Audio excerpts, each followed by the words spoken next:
jirtu ilmaan Oromoo nagaa jirtu fayyaa keessanii akkam bakkuma jirtan hundatti marii DC booda hardhas Torontootti mariin uummanni Oromoo walgahii gaggeeffamaa jira akkasuma mootu warroonni wacuu fi dutuu baratan ammas alaa deebi'uu hin dandeenye gara biraatiin ammootu naannoo garagaraatti uummanni kun hiriira mataa isaanii gaggeessuu barbaadu.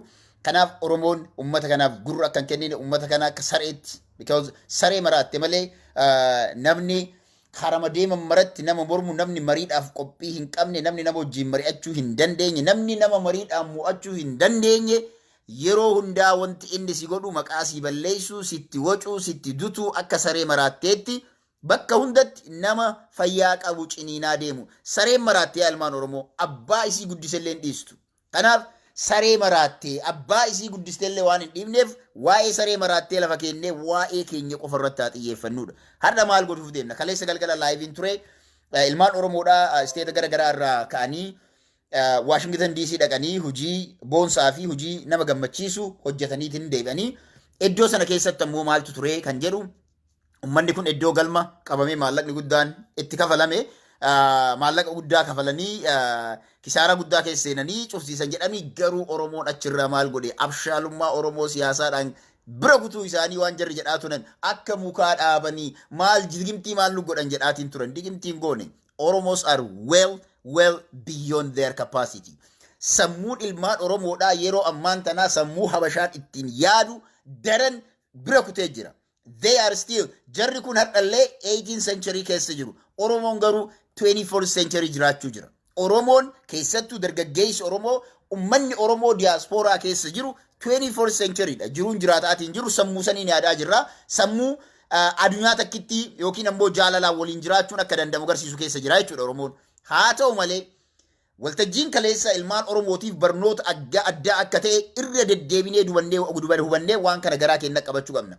Yeroo Habashaan galma waltajjiidhaaf qabame cufan Oromoon ammoo galma guyyaa xiiqiitiif qopheeffate kan ammoo Oromummaa isaa keessatti calaqqisiisu kan amantii isaa keessatti kabaju kan magaalaa sana keessatti qabani mana amantii kiristaanaa ture manni amantii kiristaanaa san keessatti hooggantoota amantii kiristaanaa kan pirootestaantii fi kan amantii ortodoksii irra argamantu turanii inni kun ammootu Minnesota irraa sheekni deemee fi sheekni ammallee naannoo Minnesota magaaluma san keessa naannoo achi jiran amantii imaamonni iddoo sana argamanii haasawa ajaa'ibaa godhanii ummanni Oromoo ammas iddoo sana irratti waliif kakatanii jechuudha. Manguddoo Oromoo duratti Oromummaadhaaf waliif kakatanii kakuu seenanii irbuu seenan sanaanii Oromummaa dhabamuu dura sabboonummaan Oromoo mataan gaccabachuu dura ani du'uu wayyaa jedhanii akka qabsaa'onni Oromoo zamana durii kakataa turan sanitti kalee waadaa wal seensaniitiin adda deeman.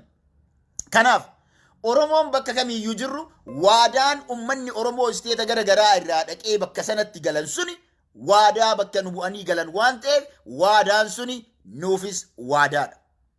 Iddoo sanatti argamuu qofaa miti. Bakka bu'oonni kunniin namoonni kun iddoo sanatti argaman ummata Oromoo United States yookiin North America eessa jiraatan hunda isaanii bakka bu'anii waan dhaqaniif waadaa jarri galan san kakuu jarri galanii Oromummaadhaaf ni duunaa Oromummaadhaaf waan nurraa barbaachisu ni goonaa jedhan suni kakuu ilmaan Oromoo hundaaf yookiin ammoo hunda keenya bakka bu'aniitiin godhan waan ta'eef Oromoonni martinuu waadaa galame sana irra deddeebi'aa dhageeffadha. Waadaan galame sun waadaa hunda keenya nu bakka bu'aniitiin galan biyya feete jiraadhu. Feet Oromoo Itoophiyaa keessaa ta'e, feet Oromoo South Africa ta'e, feet Afrikaa bakka feete jiraadhu, feet Switzerland jiraadhu, Austraaliyaa jiraadhu, Norway jiraadhu, Canada jiraadhu, Amerikaa jiraadhu, South Americaas jiraadhu.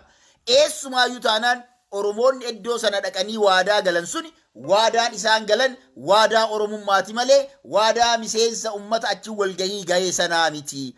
Kanaaf Oromoon waadaa sana akka hin daganne amaanaa isinitti haa ta'u adaraa isinitti haa ta'u waan san sirriitti qabadha. Abbootii amantii iddoo sanatti argaman keessaa abbaa amantii ortodoksii kan itti gaafatamaa mana barumsa amantii ortodoksii tokko keessatti itti gaafatamaa ta'e hojii isaa irraa gaggeessanii jiran yookiin ammoo yeroodhaaf dhaabanii jiran yeroodhaaf jedhaa xalahaan sababiin isaa maali dhugaa dubbachuuf yoo ta'e namni kun iddoo sanatti dhaqee inni eebbisee afaan Oromootiin amantii sana irratti ergaa qabu dabarsee amantiiwwan horii namoo hooggantoonni ortodoks kanneen saba Amaaraa ta'an kan magaalaa sana keessa jiran kanneen biraa immoo ala san dhaabataniitiin hiriira mormii gaggeessaa kan turan jiru eddoo sana ka waliinis turan jiru garuu Oromoo ta'uu isaa qofaaf nama kana taargeet godhanii hojii isaarraa dhaabanii jiru. Lubbuu keetiif maal keetiif maal keetiif maal keetiin saba jedhu tekstiidhaan jechuudha. Tekstiidhaan. Kuni kabajaa namaafis dhabuudha. Amantii rabbii waan amantiin suni jedhu ummanni kun akka hin beekne kanaa ol ragaan biraa itti bahuun hin danda'amu. Kanaaf qees Saamu'eel Birhaanuu Oromoon hundi osoo amantiidhaan waliin qoonne akkuma charchii keessatti bakka tokkotti waadaa galtan sana osoo amantiidhaan waliin qoonne osoo lagaan waliin qoonne osoo eenyummaa bakka itti dhalanneen bakka jiraannu waliin qoonne biyyaa fi biyya alaa hunda irratti bakka kamittiyyuu qees Saamu'eel Birhaanuu wajjin Oromoon hundi ni jirraa, si wajjin jirraa, jabaadhu waan barbaachisu kamiifuu wanti ati kophaa kan kee rakkattu hin jiru. Kuni Oromoota bakka kamuu jiraniifu jechuudha. Oromoota amantiidha jedhanii ummata kana wajjin amantii gaggeeffatan kamiifuu barnoota addaati. Boru ganama har'a qees Saamu'eeltu bakka hojii irraa ari'ame malee boru ammoo Oromoota addunyaa tana keessatti ummata kana wajjin amantii gaggeeffatan. Ummata kana amananii isaan wajjin deeman yookiin isaan duuka bu'aniitiin karaa rabbii yookiin jannata nu geessan jedhan sana jarri warra jannata nama geessu osoo hin taane warra guyyaa ati ejjennoo tokko Oromummaa kan keessatti beekan. Guyyaa ati afaan Oromoo bakka tokkotti dubbatte. Guyyaa amantii sana ati afaan Oromootiin gaggeessite warra si nyaachuudhaaf si ari'uudhaaf bakka hojii irraa si dhabamsiisuudhaaf ta'an akka ta'e fakkeenya kanaa ol kan biraa kaasuun hin danda'amu. Kanaaf ummanni kuni waraabessa wanti jennuuf kanaaf. Miliinik waraabessa wanti jedhamuuf waan biraatiif miti. Jarri kun miliinikiin garaagarummaan isaan qaban hin jiru. Oromoo sadarkaa kanarratti arguu hin barbaadanii biyya keessaa mataan isheen dhukkubsee jira. DC irratti ammoo waan biyya dadhaban DC irratti hojii irra oolchuu yaalanii jiranii. Kun ammootu isin hin milkooftanii Oromoon kamiyyuu waa takka hubadhaa. Waa takka hubadhaa.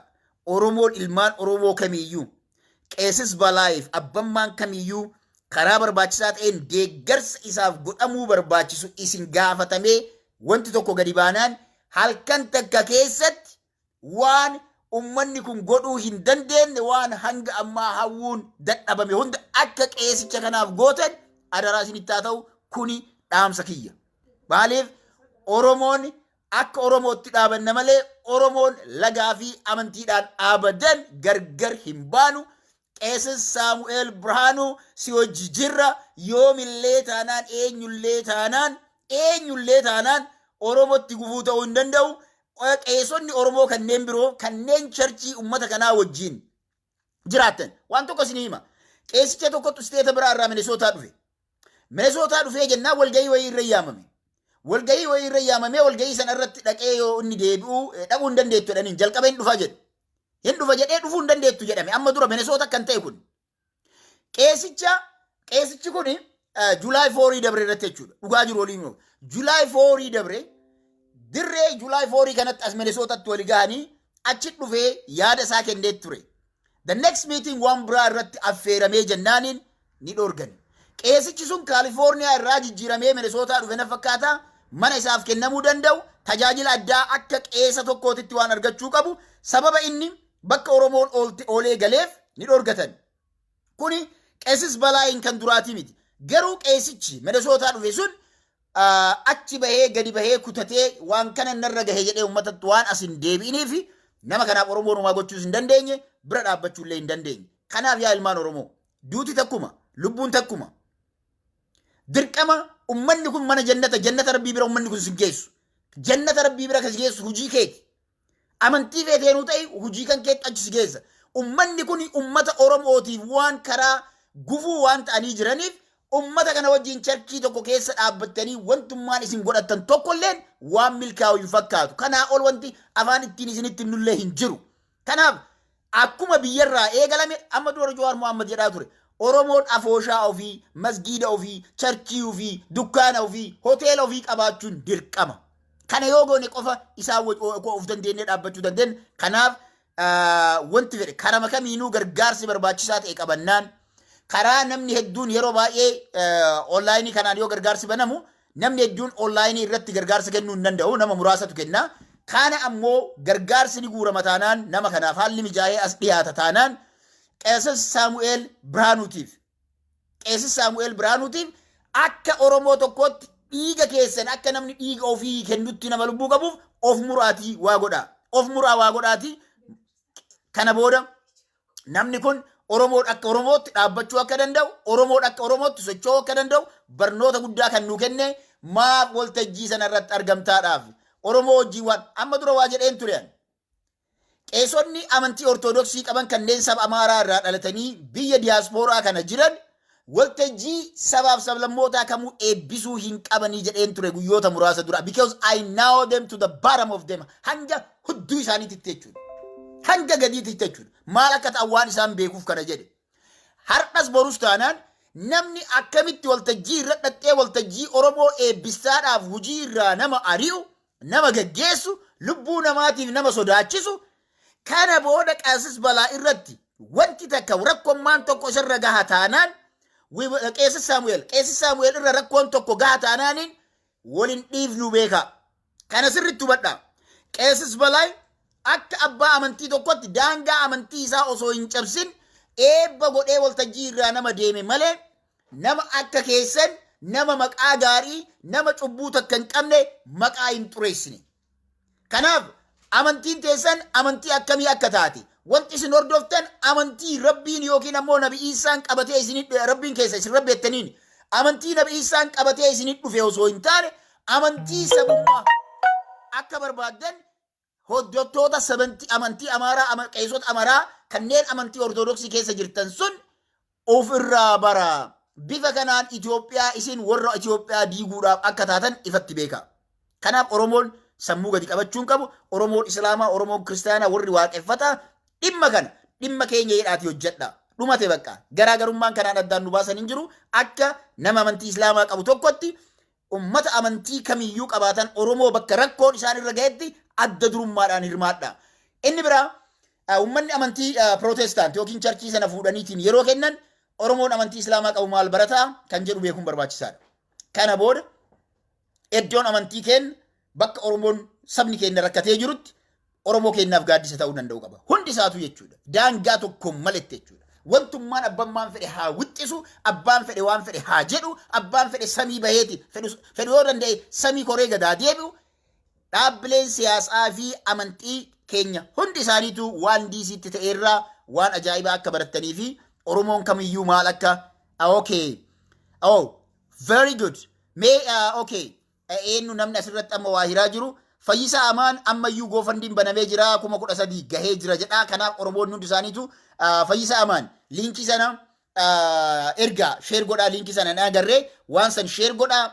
Oromoon hundi keessanuu halkan kana waan isinirraa eegamu kamiyyuu godhaa. Goofandiin kun deemuu qaba. Goofandii kana Fayyisaa Amaan sheer godhiitii namoonni hedduun isaanii haa arganii. Kuni Oromoon seenaa dalaguu danda'uu qabnaadha. Seenaa dheengadda sakkaaramii farshoontuu fi magaalaa kana taa'ee mucaa Minisootaa keessa jaartiin tiyya manaana ariite jedhanii fi 30 hanga 50 guuraniif yooma san manaana ariite jaartiin kee diraamaa dalagee jechuudha. Kun ammoo nama haqa sabaatiif jechuudha. Nama haqa sabaatiif dhaqee waltajjii nu eebbisi jedhanii torbaan dura itti himanii innis qaama dhimmi ilaalutti himee torbaan booda waltajjii kana dhaqee yeroo inni eebbisu yeroo inni achirraa deebi'u ati Oromoo wajjin waan dhaabbatteef Oromoo wajjin dhaabbachuu keetiif afaan Oromootiin amantii Ortodoksii qabaattee afaan Oromootiin du'aayii gochuu keetiif yookiin eebba gochuu kan keetiif jedhanii nama hojii irraa ari'u jechuun it is the shamest thing in the world. Addunyaa keessatti salphinni haganaa olii, kufaatiin haganaa olii, cabiinsi haganaa olii hin jiru. Kanaaf diinni cabee jira. Diina cabe kanaan ammootu Oromoon hamileen isaa jabaachuu qaba. Yeroo kanatti waan qabdan hundaan goofandii baname jedhe kana bira dhaabbadhaa deeggarsa kennuu qabdan hundi keessanuu godhaa haa goonuudhaadha. Kanumaa eegamanaan wanta hin jedhu inni biraa ammootu ergaan itti aanu ergaa ummata Minisootaa ilaallatudha. Akkuma beekamu Oromoonni fedhii isaaniitiin of kennanii magaalaa lakkuu irraa ka'anii maayila 1,000 ol qaxxaamuranii sa'aatii dheeraa oofanii asii ka'anii diisii dhaqanii hiriira sana yookiin ammoo deeggarsa sana bifa sanaan tolchanii ergaa sanas saba addunyaa hunda dhaqqabsiisaa warri turan warra Minisootaa irraa deeman akka ta'an beekamaadha. Kanaaf Oromoon yeroo baay'ee nuti nama kenna dafnee yookiin ammootu ilmaan Oromoo waan gaarii dalagan galata isaaniif galchuu irratti suuta deemna. Amma garuu san hin goonuudhaadha. Waan biraa jara kanaaf hin goonu sagantaa irbaataa qopheessinee jirra. sagantaa hirbaataa qopheessinee jirra.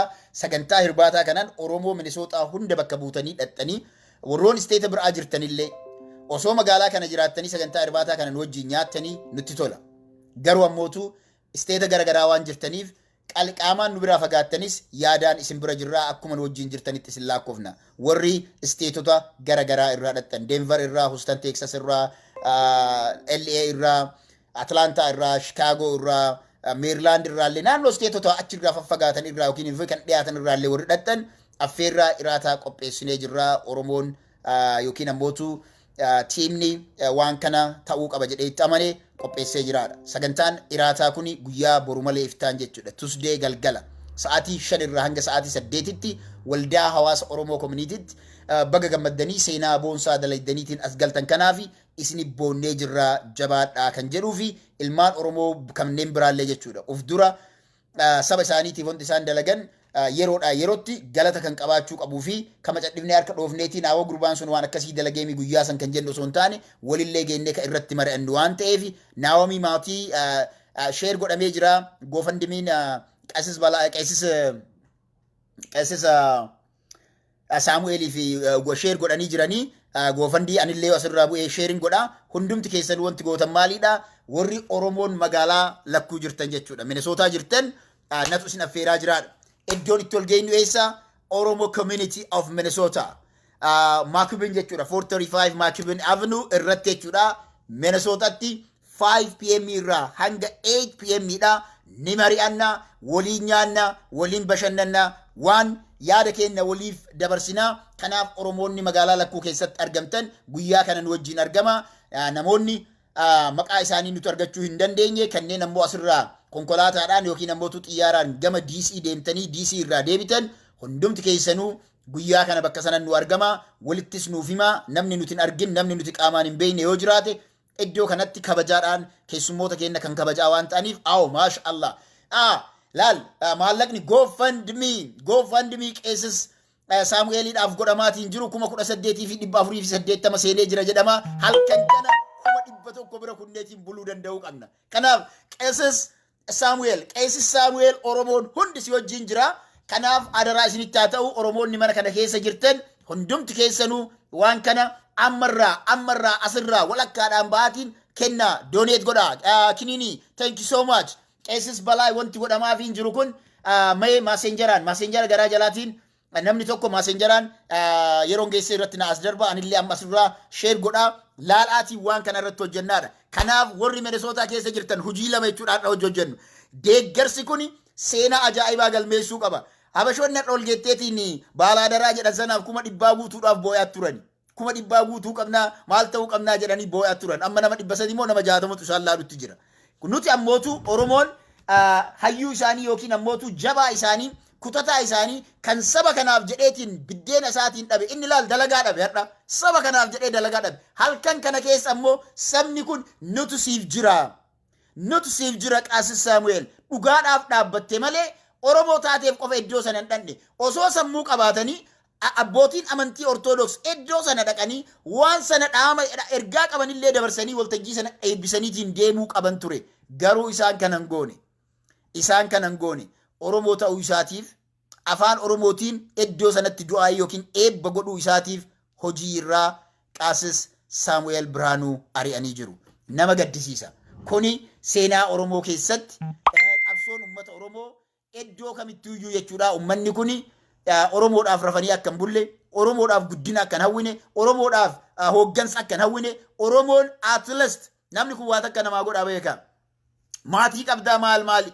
Laal nama right away dalagaa irraa nama dhaabuu jechuun nafxanyummaan kanaa olii hin jirtu.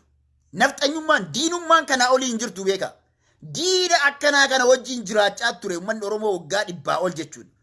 Diina Oromoo fuudhee maaliif haasofti afaan Oromootiin uummata sana eebbistee? Isn't it shame in the world? Laalaka Oromoon Itoophiyaa keessa jiru waggaa 150 oliif afaan isaatiin gadi cabee maalummaan isaa gadi cabee ummata akkanatti Oromoo charchii keessaa baasee jiru kan Dr. Abiyyi faati isaanuma warra wal nyaatan warra biyyaa wal ari'an fuudhanii biyyatti galchanii bakka tokkotti deebisan ummanni kun hangam ummata summaawaa hangam ummata dhimma amantii rabbi jedhuuf osoo hin taane hangam akka jibbaa isaan Oromoo irraa qabanii fi saba biraa irraa qaban kan garsiisudha. Kanaa ol wanti biraa wanti inni garsiisu hin jiru. Kanaaf ammarraa yaa ilmaan Oromoo ummanni Minnesota maal ol hin jenne Tuesday galgala jechuudha. Tuesday boru malee iftaan. Ummanni Minnesota boru malee iftaan ijoollee Minnesota irraa ka'anii iddoo sana dhaqan kana sagantaa irbaata qopheessinee fi jirra galatoomaa jennaani galata isaaniif galchina iddoo kanatti ammallee deeggarsi barbaachisaa ta'e eenyuufuu kan godhamuu qabus ni goona. Qaasis Saamu'eel ammoo si wajjin jira Oromoon. An amantiin koo Islaama. Garuu ammootu qeesas Saamu'eel Oromoodhaaf jecha ari'ame. Afaan Oromoo dubbachuu isaatiif jecha ari'ame. Waan biraa yakki inni dalage tokkolleen hin jiru. Yakki inni raawwate tokkolleen hin jiru. Okay, thank you so much. Ijoollee Baalee, I did it jedhe. Kanaaf warri asirra jirtan GoFundMe sana seenaati hundumti isaaniitu ammarraa ergaa. Linkii isaa messenger irratti namni tokko naa ergaa through messenger because I want to share it. Facebook irraa bahuu waan hin barbaanneef sharing godhaa. Naaf ergaa waan kana hordofaa irratti hojjechuu qabna. Kanaaf yaa Oromoo. Oromoo jechuun ummata tooftaadhaan hin danda'amne kan istirateejiin isaa istirateejii jarri yaaddu bira kuteetiin deeme akka ta'e beekamaadha. Thank you so much. Nagahee jira. Waaqtol naaf ergeen jira. Amma yeroo ammaan tana eessa geennee jirra yoo jenne 19,520 irra geennee jirra. Deeggarsi nama kanaaf godhamu hayyuu kanaaf godhamu abbaa amantii jechuun akkanaa kana isaan ummata gaarbeeja ummata balfa ta'e kanneen nama irratti duulu osoo hin taane kan dhugaadhaaf dubbatu abbaa amantii silaa osoo jedhanii namoota akka Saamu'eel Birhaanuu kanaan jedhan. Kanaaf namni amantii isaatiif dhaabbachuun amantii jechuun kan saba hundaa wal qixaan laalu. Amantii jechuun kan hiyyeessaa fi sooressallee ija tokkoon laalu. Amantii jechuun kan sabaan garaagarummaa addaan nama hin baasne. Amantii jechuun kan eenyullee taanaan wanti namatti himamu waan rabbiin jedhe qofatti namatti himaman malee kan gandummaan nafxanyummaan ol'aantummaan keessatti agarsiifamuu miti. Jarri kuni garuu qaasis Saamu'eel Birhaanuu hojii irraa ari'uun isaanii wanti isaan dalaganii karaa dheeraa isaan deemsisa jedhanii yaadan. Karaa dheeraa hin deeman ummanni kun. Ummanni kun Oromoo wajjin karaa dheeraas hin deemuu hin danda'an. Ummanni ummata agawoo wajjin karaa dheeraa deemuu hin dandeenye waggoota 1,000 yookiin dhibboottanii meeqatti lakkaa'amuuf ummata agawoo rakkisaatiin turan ummata qimaantu wajjin ummata waliin jiraatan ummata walirraa fuudhan ummanni isaaniif khayrii hin yaadne nagaa hin yaadne eenyuufuu nagaa yaaduu hin danda'an. Kanaaf thank you so much. Nagahee jira. Linkiin nagahee jira. I'm sharing that link on my Facebook. Kanaaf halkan kana amma wanti irratti hojjennu waan kanaa jechuudha. Dhimmi kuni dhimma akka salphatti ilaalamuu miti. Share godhaa. Ana as share godhee jira. Share godhaa nama waliin godhaa jira.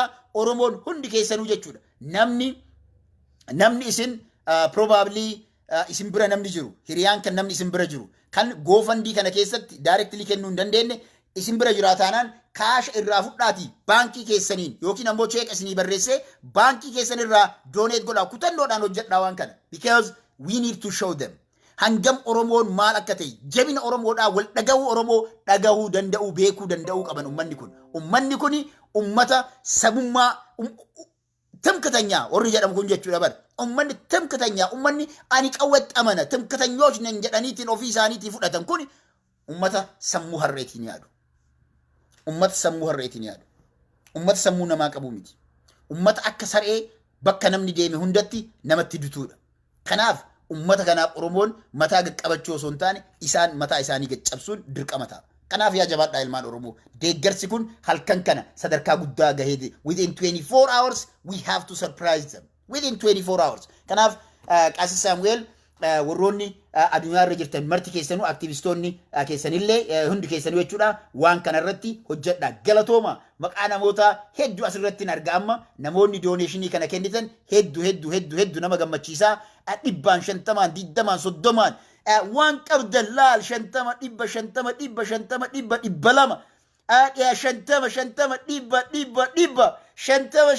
200 shantama laala akka Oromoon nama gammachiistu laala hubadhaa. Kanaaf Oromoon bifa kanaan waan godhuu qabnaadha. Laal maqaa kana keessatti anonymous kan ta'eetiin kan kennu jira. Oromoo Islaamaa, Oromoo Kiristiyaanaa, Oromoo Waaqeffata, ka amantii kamiinuu addan baafne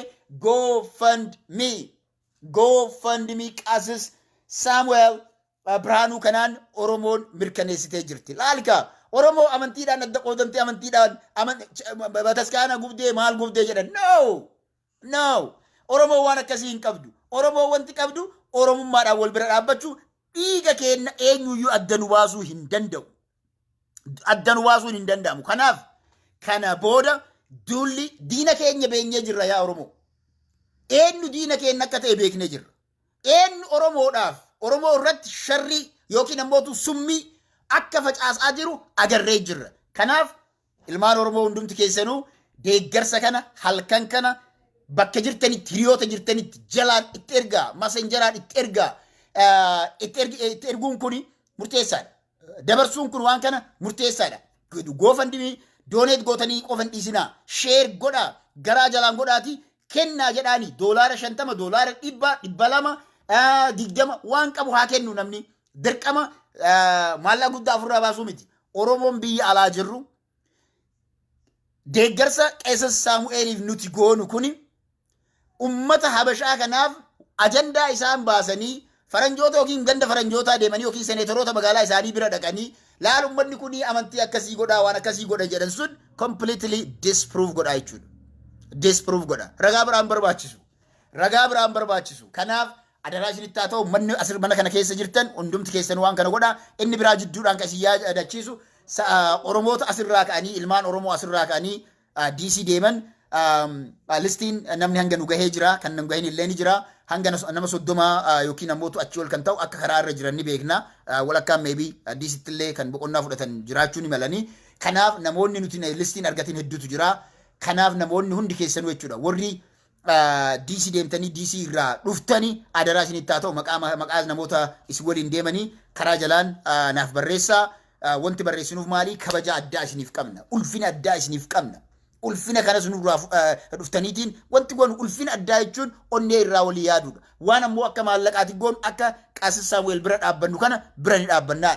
Kanaaf inni biraa wanti nuti beeku qabnu sagantaa hirbaataa qopheessinee jirraadha. Simachuudhaaf ijoollee kana, simachuudhaaf hayyoota kana, simachuudhaaf qabsaa'ota kana, simachuudhaaf ijoollee of kennanii osoo nuti jirru, osoo haala mijaawaa keessa ani jiru Habashaan gurra nurra godhattee ummata Oromoo insaalfachiistu yookiin namilee hin cabsitu jechuudhaan maayila 1,000 ol oofanii jechuudha. Kiiloomeetira meeqa? 1,600 ol. Kiiloomeetira 1,600 ol jechuun yaa ilmaan Oromoo eessarraa hanga eessaati yoo jettan from the southern maybe Mooyyalee irraa hanga Eertiraa jechuudha. Mooyyalee irraa hanga Eertiraa jechuudha nama hin hubanneef. Mooyyalee irraa hanga Eertiraatitti ijoollee konkolaataa oofaniitiin deeman kana sanuu zamana yeroo wiintaraa kana keessatti kabaja addaattu isaaniin mala. Kanaaf uummanni Oromoodhaa iddoo sanatti argama kabajaa sanas ammas barbaachisaa taanaan ergaa uummata kanaafis guyyaa san dabarsinus jira. Mariitu qabna ijaaramuu irratti Oromoon akkamitti akka ijaaramuu qabu Oromoon akkamitti akka socho'uu qabu istiraatejii ni kaa'anna daran ammootu qabsoo uummata Oromoo akka sadarkaa itti aantu ce'u gochuu irratti wantoonni akkanaa kun wal jajjabeessuun akkanaa kun waan bu'uura ta'uu fi tokkummaa Oromoota hunda isaaniitu kan waliif fiduudha. Kanaaf guyyaa kana qophii irbaataa kana Tuesday sa'aatii 5 jechuudha 5 PM irratti Tuesday borumalee iftaanii jechuudha which is what 26 jechuudha. November 26 5 PM irratti waldaa hawaasa Oromoo yookiin Oromoo Minnesota community Minnesota akka argamtanii. Inni biraa maalidha akkuma odeeffannootitti dhugaa ta'uu hin beeknu. Okay nama 500 kennetu jira. Yaa Oromoo akkasi kaakunoo.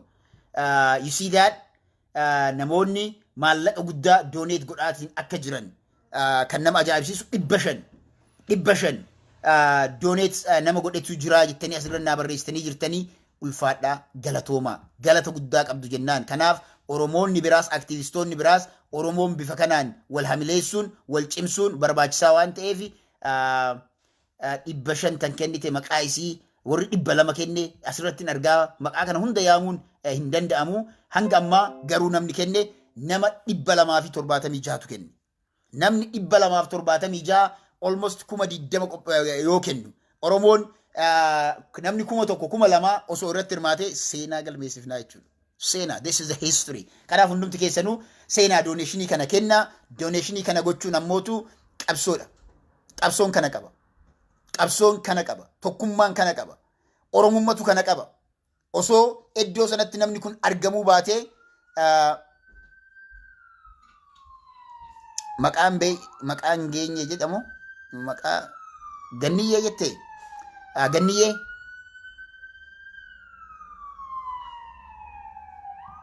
maqaan ganniyyee I'm sure waan akkasii na barreessan na fakkaata. Kanaaf yoo maqaan nama kanaa $500 walaal warri 550 kennan nama akka Khalid Mohamed fa'a jedhu ibsaa abdii 100 kennan 550 kennan haa eenyuun yaame eenyuun dhiisa nan komatina.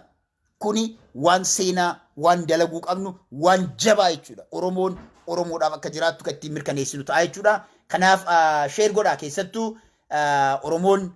Oromoon deeggarsa kana adda durummaadhaan warri godhuu qabnu Minnesotaadha. Adda durummaadhaan Minnesotaan raajii dalagaa.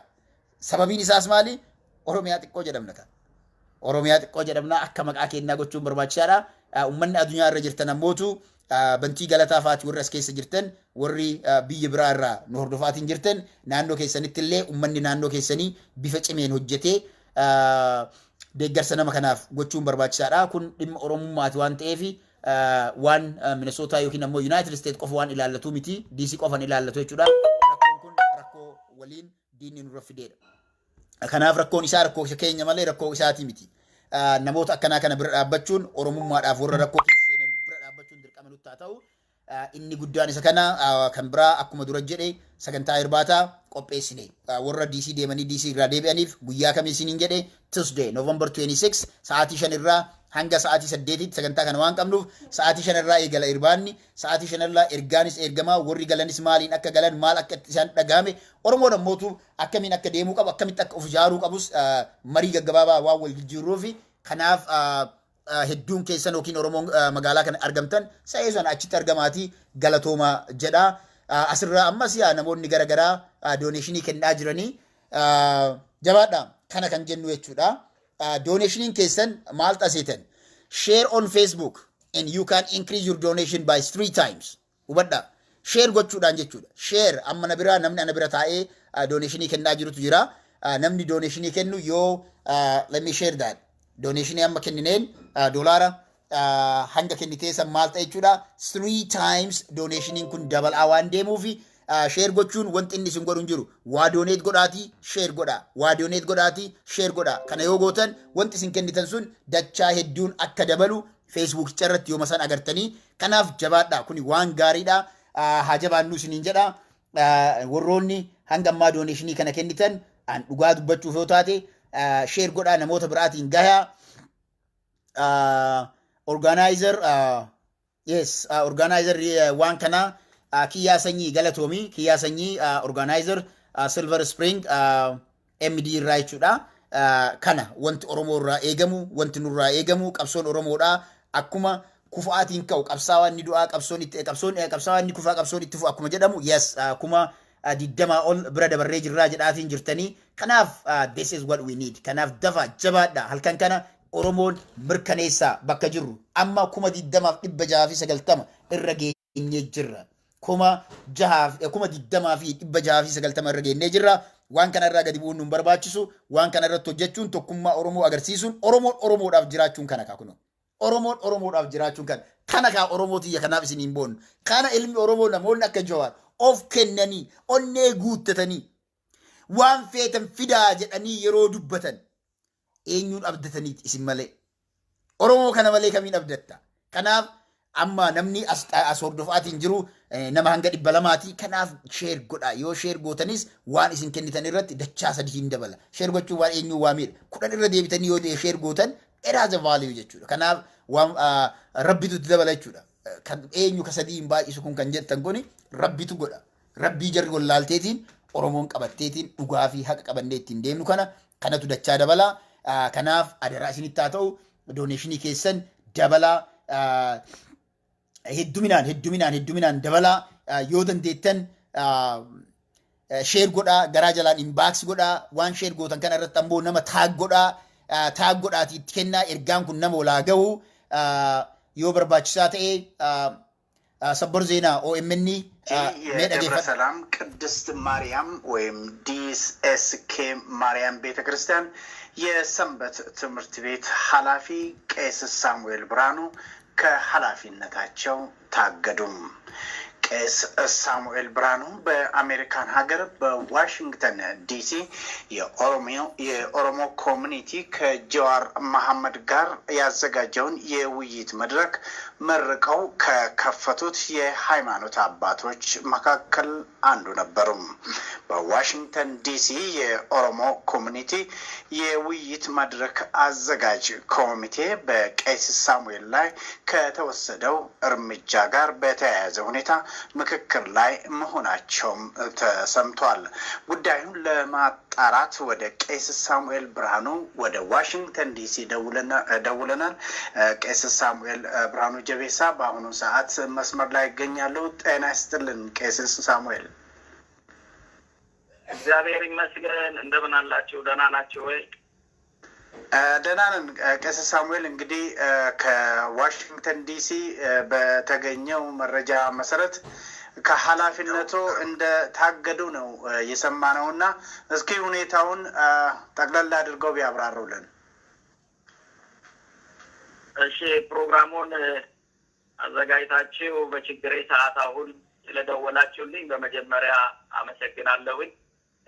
ትላንትና የኦሮሞ ኮሚኒቲ ከሳምንት በፊት ፕሮግራም እንዳላቸው በዚህ ፕሮግራም ላይ ደግሞ የሃይማኖት አባቶች መጥተው በጸሎት እንዲከፍቱላቸው በጋበዙት መሰረት እኔም ጥሪው ደርሶኝ ፕሮግራሙ ላይ ለመገኘት ትላንትና ወደ ኦሮሞ ኮሚኒቲ ፕሮግራሙ ወደ አዘጋጀበት ስፍራ ሄጄ ነበረ እና ከሱ ጋራ በተያያዘ ፕሮግራሙን ብዙ ውጣ ውረድና ብዙ ፈተና ያለበት በተለይ ማንን እንደሚወክሉ ባይታወቅም ብዙ ስድብና ዛቻ ማስፈራራትም ያለበት የማይገባ ጫነትን በጎደለው ሁኔታ ግለሰብንና ኦሮሞነትንም ታርጌት ያደረጉ ብዙ ስድቦች የነበሩበትን አልፈን ፕሮግራሙንም ካጠናቀቁ በኋላ ወደ ከምሽቱ 3 ሰዓት በኢትዮጵያ አቆጣጠር 3 ሰዓት ከ02 ወይም 9:02 PM ላይ ከደብራችን አስተዳዳሪ አንድ ደብዳቤ በቴክስታቸው ደረሰኝ። ደብዳቤውም ቴክስቱም እንደዚህ ነው የሚለው: የኔ ልጅ ጃዋርን ለመቀበልና በማስተናገድ ግንባር ቀደም ሁነኛ የመርሃ ግብሩ ተዋናይ ሆነ መገኘት እኔንም ሆነ ማህበረ ምዕመናኑን ስላስቆጣ ለቤተ ክርስቲያናችንም ሆነ ለአንተ ደህንነት ሲባል ጉዳዩ ተጣርቶ ውሳኔ እስከሚሰጥ ድረስ እንዳትገኝ አገልግሎት ላይ እንዳትገኝ እናሳስባለን የሚል ደብዳቤ ፕሊስ ብልብልና namni bilbiltan dhaaba bilbila fuudhu amma bilbila fuudhutti hin jiru ergaa kana dhageeffadha bilbila ani fuudhutti jiru hiitu hin jiru ergaa kana dhageeffadha callisaatuma ፕሊስ dhaaba እኔም በጸጋ ተቀብየዋለሁ። ከመሸ በኋላ በጠዋት ቤተክርስቲያን ቤት የተዘጋጀው እያለ ነው ይሄ መጣው ማለት ነው። እንግዲህ በሜሴጅ ወይ ደግሞ በቴክስት ሜሴጅ መልእክት ከመላላክ ውጪ በግንባር ተገናኝታችሁ የተነጋገራችሁት ነገር አለ? እንግዲህ የኦሮሞ ኮሚኒቲ ፕሮግራም እንዳላቸው ቅዳሜ ዕለት ተገኝቼ እንደባርክላቸው እንደጠሩኝ አስቀድሜ ነግሬያቸዋለሁኝ። ልክ ኮሚኒቲው እንደጋበዘኝ እጄ ጸሎት አደርጋለሁ ብዬ አሳውቄያለሁ። ከዛ በተረፈ የተገናኘነውም የተነጋገርነውም ነገር የለም። ዛሬ እንደሰማሁት እሳቸውም ትናንትና እዛው ነበሩ፣ እኔም እዛው ነበርኩ ብለዋል።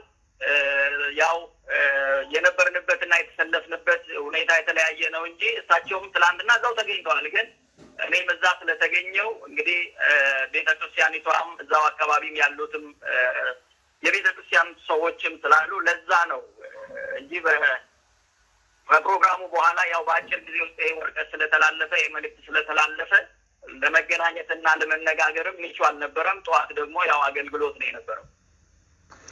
የሃይማኖት አባቶች እንደዚህ አይነት መድረኮችን በጸሎት ወይ ደግሞ በምርቃት መክፈት አዲስ ነገር ነው፣ የተለመደ ነገር አይደለም። ለምንድን ነው ቁጣ ያስነሳው? እንግዲህ አሁን እንደሚመስለኝ እኔ ምክንያቱም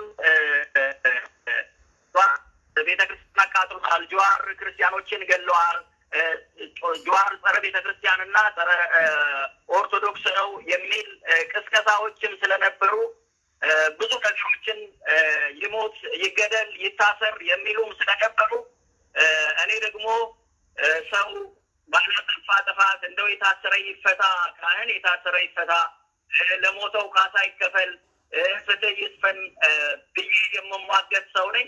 ስለዚህ ጀዋርም ላይ ሲመጣ በደቦ ፍታ አይሆንም፣ በህግ ነው መሆን ያለበት። ስለዚህ እዛም ተገኝቼ እኔ ከጀዋር አንደበት ቤተክርስቲያን ይቃጠል፣ ካህን ይጣል፣ ወይም ይሄ ብሔር ይወገድ፣ ከኛ አካባቢ ይጥፋ የሚል ካልሰማው ከአንደበቱ ብዬም ነበረ ጥያቄም ሰንቄ ትላንትና ለቤተክርስቲያኔም ለህዝበ ክርስቲያኑ የሚሆነውን ነገር በአካል ለመጀመሪያ ጊዜ በሚገኝበት ተገኝቼ ጠይቋለሁ ብዬ በዛው በተሰጠኝ አጋጣሚ ነበረ ወደዛ ያቀናሁት እና ይሄኛው መመሪያ ግን እንዴት እንደተላለፈ አላውቀውም። እስከ መጨረሻ ድረስ ቤተክርስቲያን ካህናት በተጋበዝንበት ቦታ ሁሉ ደርሰን ህዝቡን የመባረክ ጸሎት የማድረግ ትላንትናም እዛም ላይም ተገልጿል። ብዙ የሚያስከፋ በእውነቱ የኦርቶዶክስን ሽፋን ለብሰው ነው የመጡት። ክርስቲያን መሆናቸውን እጠራጠራለሁ። እዛ የነበሩ ሰዎች በተለይ የተሰባሰበውን የኦሮሞ ኮሚኒቲ የገለጹበትና የተሳደቡበት አብዛኛዎቹ ቀርተውት ሊሆን ይችላል። መኪናዬ ውስጥ እኔ ባለሁበት ቦታ ሆኜ ይሄ እንደማይገባ እያለቀስኩ በእንባ ጭምር ወደ እግዚአብሔር ያሳሰብኩበት ነው። ለኦሮሞ እንደዚህ አይነት ለዛ ኮሚኒቲ ለእንደዚህ አይነት ነገር የማይገባ የማይመጥነው በጣም የሚያስቆጣ እኔ ከአንጀቴ ከውስጥ ያልቅሼ እውነታው እንዲወጣ እኛ ካህናት፣ እኛ የወንጌል ሰባኪያን፣ እኛ ዘማሪያን እውነታውን ሳንይዝ በደቦ እንደዚህ መውጣትና ፍትህና ርትዕ ላይ መዝመት አይደለም አሁን ለትውልድ የሚያስጠይቀን ለሀገር የማይበጅ ለወገን የማይበጅ እንደሆነ ተረድቼ እንደገናም እዛ ከገባው በኋላም ራሱ ጸሎት አድርገን ከጨረስን በኋላ ራሱ ጀዋር ከዚህ በኋላ እናንተ አባቶች ጸልዩልን፣ ከዚህ በፊትም የተደረገው ሆን ብለው አቀነባብሮ የተቃጠለ እንደሆነ ከዚህ በኋላ ቄሮም ቀሬም ማህበረሰቡም መስጊድም ይሁን ቤተክርስቲያን እንደሚጠብቅ በፊት ለፊታችን ትላንትና ቃል ገብቶልን በዚህ ሁኔታ ውስጥ ወጥቼ ነው እንግዲህ እኔ ደግሞ ይሄኛው መልእክት የደረሰኝና ይሄ በጣም እንደ ክርስትናም የሚያሳዝነኝ ነገር ነው። ከዚህ በፊት ተሰማለ። ኦኬ የተረፈውን ከኦኤምኤን አዳምጡት። እጅግ በጣም የሚያሳዝን ነው። ለዚህም ነው ከጥቂት ቀናት በፊት አንድ ነገር ብዬ ነበር። እኔ እነኚህ ቄሶች በስመ ኦርቶዶክስ በስመ ሃይማኖት ቄስ መስለው ገቡ እንጂ ያበዱ ውሾች ናቸው፣ ልክስክሶች ናቸው። ዓላማ የላቸውም። ጸረ ኦሮሞነት ነው፣ ጸረ ኦሮሞነት ነው። ምንም ሌላ ነገር ውስጡ የለም። ኦሮሞን ማየት፣ የኦሮሞ መምራት፣ የኦሮሞ መሪ መሆንን የማይፈልጉ ኢ ዲሞክራቶች ናቸው። በውስጣቸው ዲሞክራሲ የለም። ኢህአዲግ ስልጣን ላይ ባለበት ሰዓት የትግራይ አሁን ሲናገሩ ሰምታችኋል። ኢቨን በእስራኤል እና በተለያዩ አገሮች ከትግራይ የተወለዱትን ቄሶች ሲያባረሩ ነበር። ከዲያስፖራው በሙሉ ሲባረሩ ነበር። ነገር ግን አሁን ደግሞ ተራኛው ማን ነው? ተባራሪ ከኦርቶዶክስ ሃይማኖት የሚባረሩት ወይም ደግሞ አማራው ከሚመሩ ኦርቶዶክሶች የሚባረሩት ኦሮሞዎች ናቸው። ለምን? ምን አጠፉ? ትላንትና በትግሬነት ሲያባረሩ ዛሬ ደግሞ በኦሮሞነት ለምን ያባረራሉ? በግልጽ ተናግሯል። ጀዋር ትላንት ቃል ገብቷል። መስጊድም ሆነ ቤተ ክርስቲያንን የሚጠብቀው ካሁን በኋላ መንግስት እንኳን አይደለም ቄሮ ነው ብሏል። ይሄን ያለን ግለሰብ በቴሮሪስት ደረጃ በማስቀመጥ ያላቸው ነገር ምንድነው? ቁርጡን ይወቁት። አንድና አንድ ነገር ነው የሚፈልጉት ነገር ለኢትዮጵያ ዲሞክራሲን ማምጣት የሚችል በብሔር ደረጃ ኦሮሞ ብቻ ነው። በዛች ሀገር ዲሞክራሲን ሌላው ኮንትሪቢዩት ማድረግ ይችላል። ዲሞክራሲን ግን ማምጣት የሚችል ኦሮሞ ብቻ ነው። አንደኛ ከ50% በላይ ኦልሞስት ወይም ደግሞ እስቲ 50% እንኳን በሉ 50% የአገሪቷን ፖፑሌሽን የምትይዘው ክልል ኦሮሚያ ነች። ስለዚህ ኦሮሚያ ለዲሞክራሲ ዝግጁ ከሆነች ሌሎች 6 ሚሊዮን 5 ሚሊዮን 20 ሚሊዮን ያሉት ህዝቦች ከዚህ በመማር ዲሞክራቲክ የሆነ መንገድ ላይ መምጣት ይችላሉ። አለበለዚያ ግን ኦሮሚያ ዲሞክራሲን ካላስተማረች ሌላው ወደ ዲሞክራሲ መምጣት አይችልም። የኦሮሞ ልጆች ወደ ዲሞክራሲ ሲመጡ ማንም ይምራ ማንም የሚያውቁት ነገር ነው ያለ አንድ ነገር አለ። ከአማራው ክልል የሚወጡት የሃይማኖት አባቶች ወይም ደግሞ የፖለቲካ አቀንቃኞች የሚያውቁት ነገር ምንድነው? ኦሮሞ ዲሞክራሲን ማምጣት ይችላል ብሎ ያምናሉ። ኦሮሞ ዲሞክራሲን ያምጣል ብሎ ስለሚያምኑ ኦሮሞ ወደ ስልጣን ከወጣ በዲሞክራቲክ መንገድ ወደ ስልጣን መምጣት እንቸገራለን ብሎ ስለሚያውቁ ምክንያቱም ዲሞክራቶች ስላልሆኑ ስለማይመረጡ በህዝባቸው ስለሚተፉ ኦሮሞ ስልጣን ላይ ቆይቶ ዲሞክራሲው መሰረት እንዲይዝ በሚጥርበት ሰዓት ይሄን ጉዳይ አይፈልጉትም። ምክንያቱም የራሳቸው የአንድ እናት ልጆች በአማራው ክልል ቁጭ ብሎ ከመተማመን ይልቅ በጠመንጃ ነው የተፋጁት። ምክንያቱም ስለ ዲሞክራሲ የሚያውቁት ነገር ምንም ነገር ስላልሌለ ነው። ስለ ዲሞክራሲ የሚያውቁት ምንም ነገር ስላልሌለ ነው።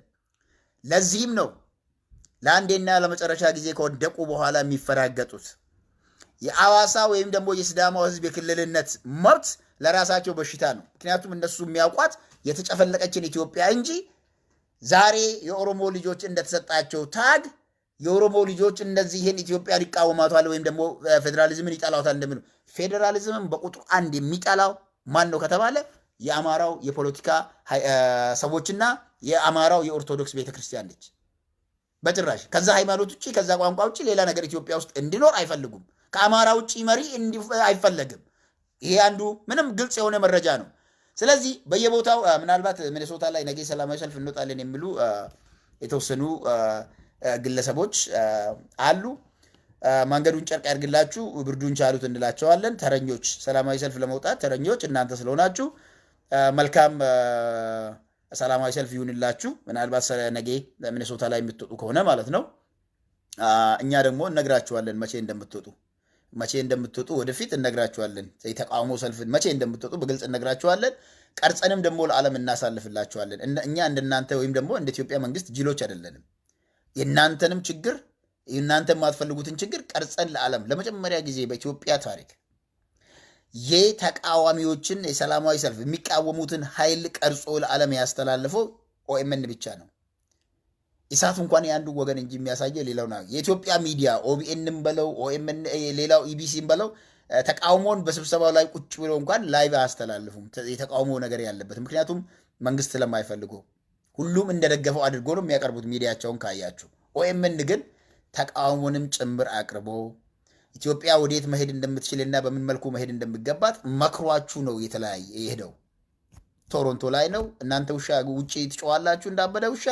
ህዝቡ ግን ውስጥ የራሱ ውይይት አድርጎ ይለያያል። ማድረግ የሚገባውን አድርጎ ስለዚህ ምናልባት ጭንቅላቱ ይሄ ያበደ ውሻ ክትባት የሚያስፈልጋችሁ ከሆነ ባካችሁን ወደ ሆስፒታል ሂዱና ክትባት ውሰዱ።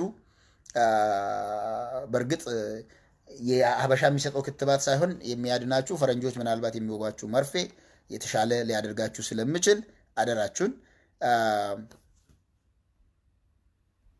ነምን ወይ ወበሬሳ ብሬኪንግ ኒውስ something ጀዴ በሬሳ ዋን ምናልባት ጭንቅላቱ ኦኬ ከናፍ ኦሮሞን somebody was saying breaking news ጀዴቲኒ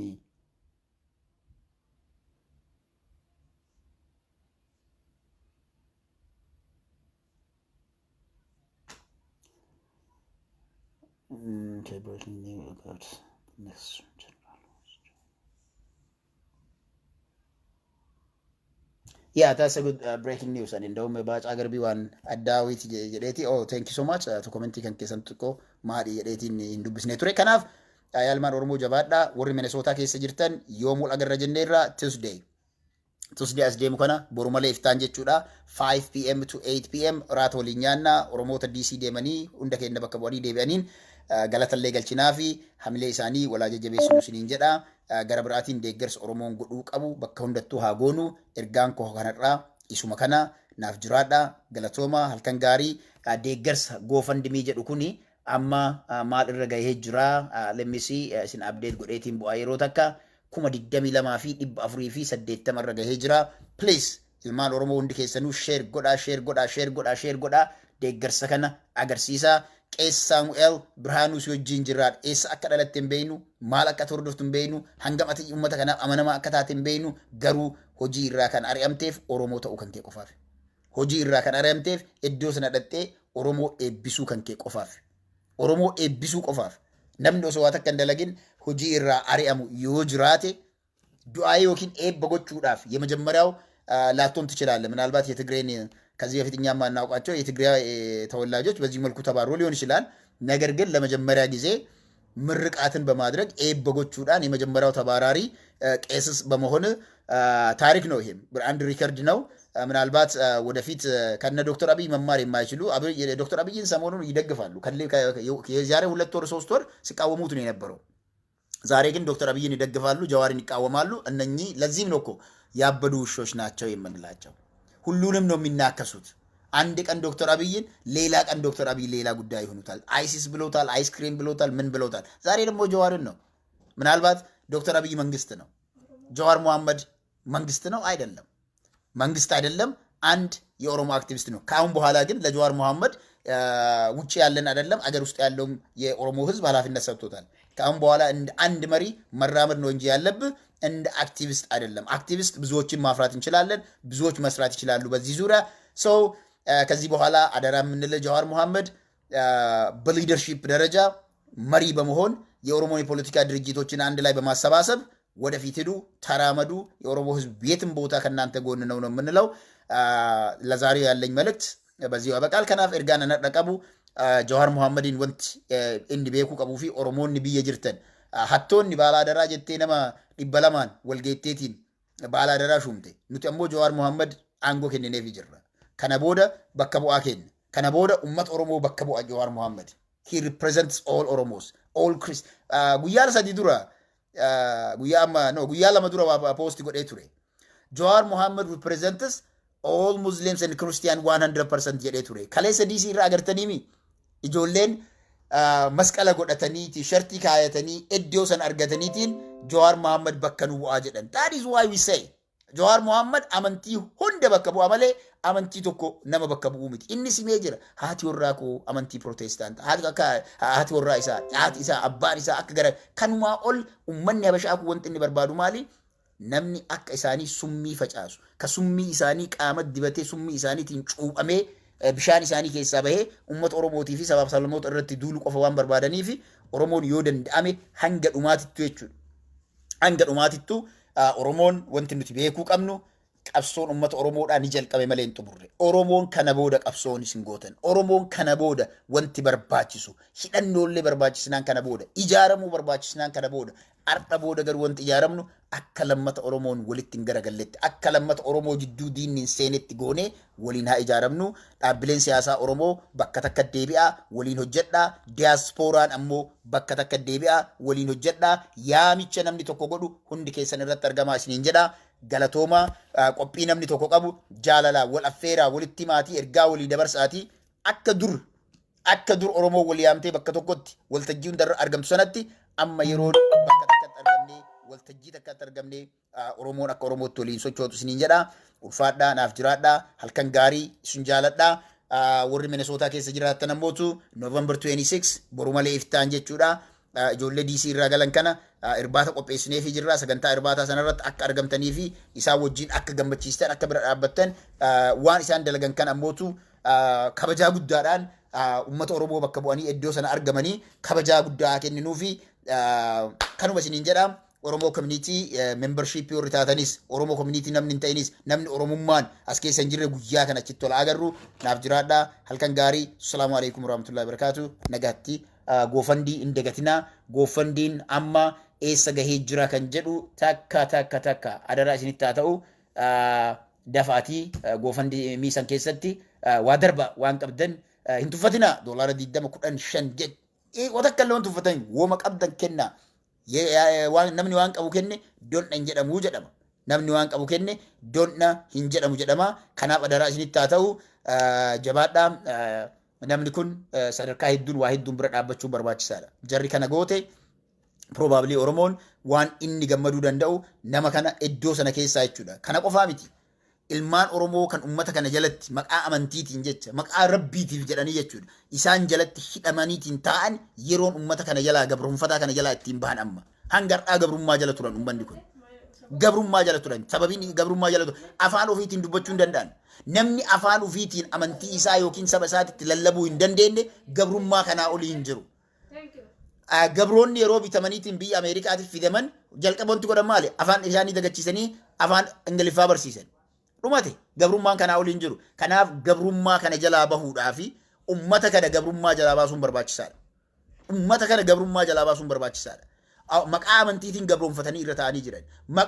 Yoo itti mul'ata guyyaa Oromoon bakka tokko dhaabate guyyaa Oromoo wal ta'eetiin socho'e ummanni kun osoo hin jaalanne summii arraba jala baataniitiin isaaniif ta'anii sana ni tufu jechuudha. Galatoomi namni asirratti doolaara 100 kennee jettee barreessite galatoomi jabaadhaa dooneeshinii kana kennaa hin cal'isinaa. Hanga ammaatti sheeriin jiru 5.6 thousand sheersitu jira. Namni hanga ammaa dooneet godhe nama 324 dooneet godhee jira yookiin kannaa kana gumaata kana gumaacheetiin jira. Foolowaroonni illee nama hedduutu jira. Kiyaa sanyii karamo kanaanii galatoomi siin jedha. Maaliif galanni namoota waan gaarii yookiin waan ummata saba isaatiif ta'u hojjetu nama muraasa. Kiyaa sanyii galatoomi goofandii kana banuu keetii fi galata guddaa qabda. Sheer gochuudhaan ammootu ilmaan Oromoo hundoon kanneen haftanillee bira dhaabbadhaa waan qabdan kennaa waan dandeettaniin hin tuffatinaa. Doolaara 5 jettanii hin tuffatinaa, 100 jettanii hin tuffatinaa. Oromoon 1,000 yoo doolaara kana maallaqa kana kenne 1,000 kennitanii namni 1,000 iyyuu yoo sheer godhe maallaqni isin kennitan sun dachaa 3 dabala. Dachaa 3 jechuudha. Keessumattuu guyyoonni as deeman kanatti har'aa boruu fi hanga iftaaniitti guyyaa 3 arfan keessatti waan kana haa hojjennu adaraa isinitti haa ta'u. Qophii iraataa keenya kan tusdee ammootu sa'aatii 5 PM waajjira Oromoo Minisootaatti warri Minisootaa keessa jirtan walaa agarruu isiniin jedha. Assalamu alaikum warahmatullahi wabarakatuh. Irra deebi'ee galatooma naaf jiraadha. Halkan gaarii namoonni biroollee aktivistoonni illee waan kana irratti hojjedha. Haa argamnuudha. Thank you.